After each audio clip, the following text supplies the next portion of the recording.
안녕하십니까? 12월 29일 금요일 인도네시아 헤드라인 시작합니다. 첫 번째 소식입니다. 니혼 게이자이 신문과 일본 경제연구소가 실시한 아시아 컨센서스 설문조사 결과에 따르면 아세안의 내년 평균 실질 국내 총생산 성장률은 4.5%로 예상되었습니다. 이는 지난 9월 조사보다 0.1포인트 상승한 수치입니다. 물가 안정과 수출 부진이 대외 수요 회복으로 해소될 것이라는 기대가 컸습니다. 국가별로 보면 싱가포르와 말레이시아의 성장률이 이전 전망을 웃돌았습니다. 2023년 싱가포르의 성장률은 대외 수요 부진으로 1.0%에 그칠 것으로 예상되지만 내년에는 2.8%로 상승할 것으로 보입니다. 센테니얼 아시아 어드바이저스는 전자 사업 사이클이 상승세를 보이며 그 영향이 2024년에 더 강해질 것으로 예상되며 반도체에 대한 높은 수요가 순풍으로 작용할 것이라고 말했습니다. 말레이시아는 이전보다 0.1%포인트 상승한 4.5%의 성장률을 기록할 것으로 전망되었으며 인도네시아와 필리핀은 이전 예측치를 유지했습니다. 반면 태국의 성장률은 3.3%로 직전 조사보다 0.3포인트 하향 조정되었습니다. 관광업이 태국 GDP의 약 20%를 차지하지만 최근 방콕의 상업단지에서 발생한 총격 사건으로 중국인 관광객 유입이 어려울 것으로 예상되었습니다. 특히 태국의 주요 금융기관인 시암 커머셜뱅크는 원유 가격 상승과 글로벌 금융시장 불안정으로 상황이 더 악화될 것이라며 우려하였습니다. 다음 소식입니다. 인도네시아의 대선까지 60일 정도가 남았는데 현재까지의 여론조사 결과에 따르면 프라보워 수비안토 후보가 선두를 달리고 있습니다.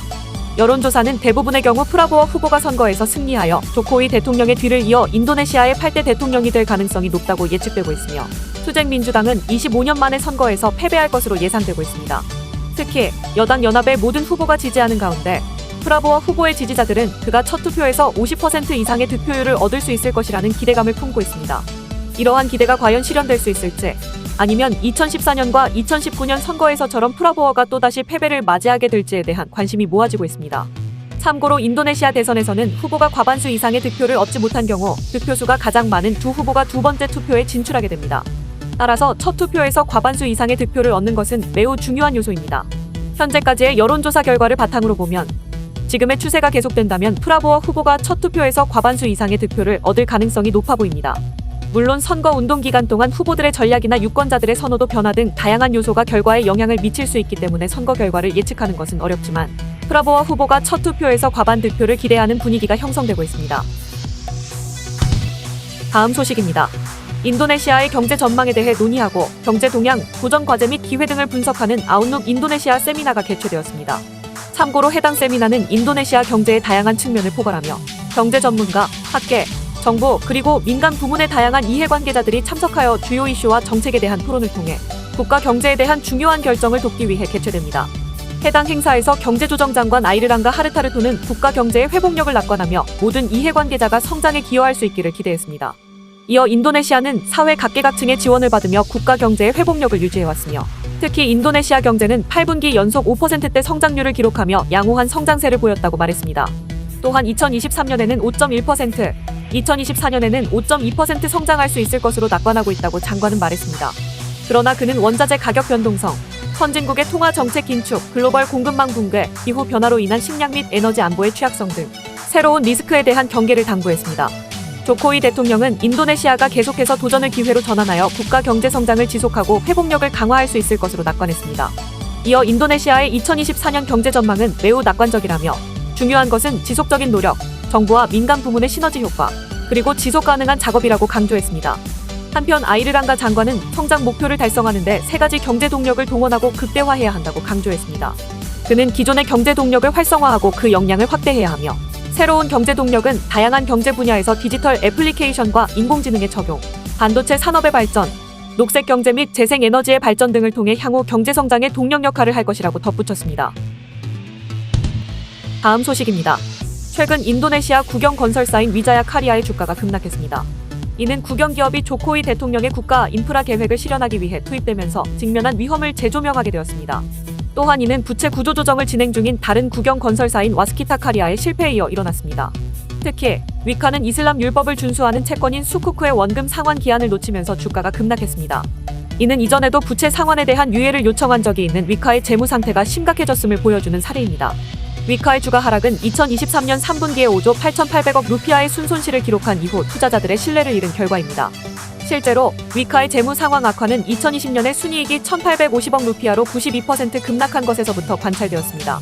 국유기업부는 이러한 상황을 국영기업 간의 가격 전쟁, 재무보고의 문제, 그리고 거버넌스 부문의 사기 혐의 등으로 인해 발생했다고 지적하였습니다. 또한 위카와 와스키타카리아 두 회사 모두 상업적으로 거의 실행 가능하지 않은 정부 인프라 프로젝트를 완수하기 위해 어려움을 겪었습니다. 현재 위카는 최소 3개의 유료도로 프로젝트를 매각할 계획이며 이는 모두 정부가 할당한 프로젝트입니다.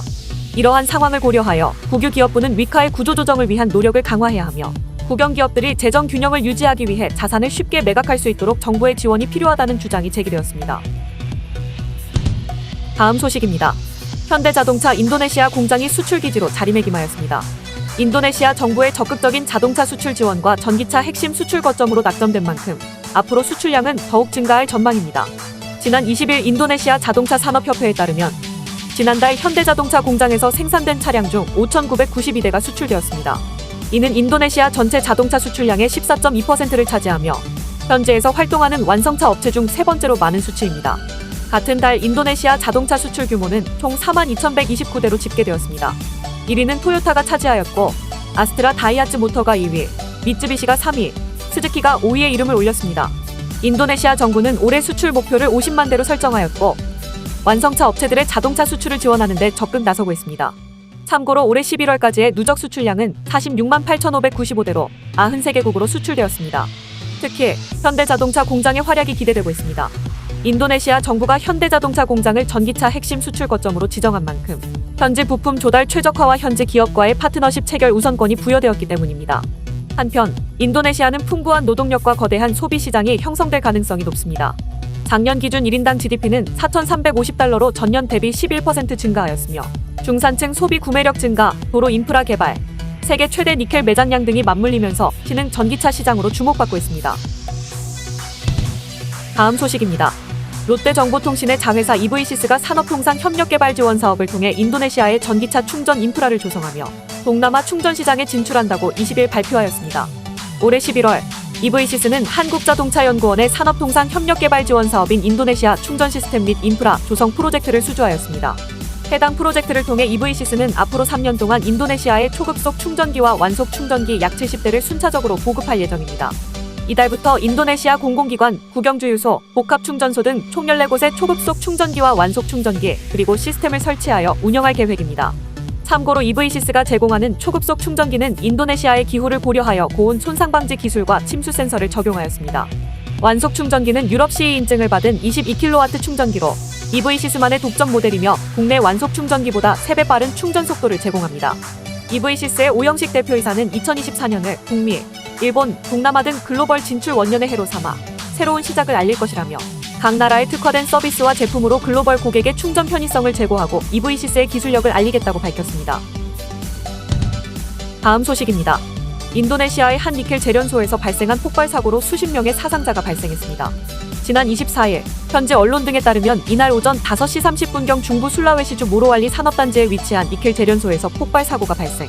12명이 사망하고 39명이 부상을 입었습니다. 사망자 중 7명은 인도네시아인이며 나머지 5명은 중국 등 외국에서 온 노동자들입니다. 사고가 발생한 재련소는 중국 칭산 그룹이 투자한 현지 기업인 인도네시아 칭산 스테인리스 스틸이 운영하고 있습니다. 모로왈리 산업단지 측은 이날 오전 노동자들이 재련소 내 용광로 수리 작업 중 용광로 바닥에 남아있던 인화성 물질에 불이 붙어 인근의 용접용 산소 탱크들이 폭발한 것으로 보인다고 전하였습니다. 현지 경찰은 이날 오전 9시 10분경 불이 진화되었으며 정확한 사고 원인에 대한 조사가 진행 중이라고 설명하였습니다. 한편 사고가 발생한 술라웨시 섬은 전기차 배터리의 핵심 광물인 니켈이 대량으로 매장되어 있는 곳입니다.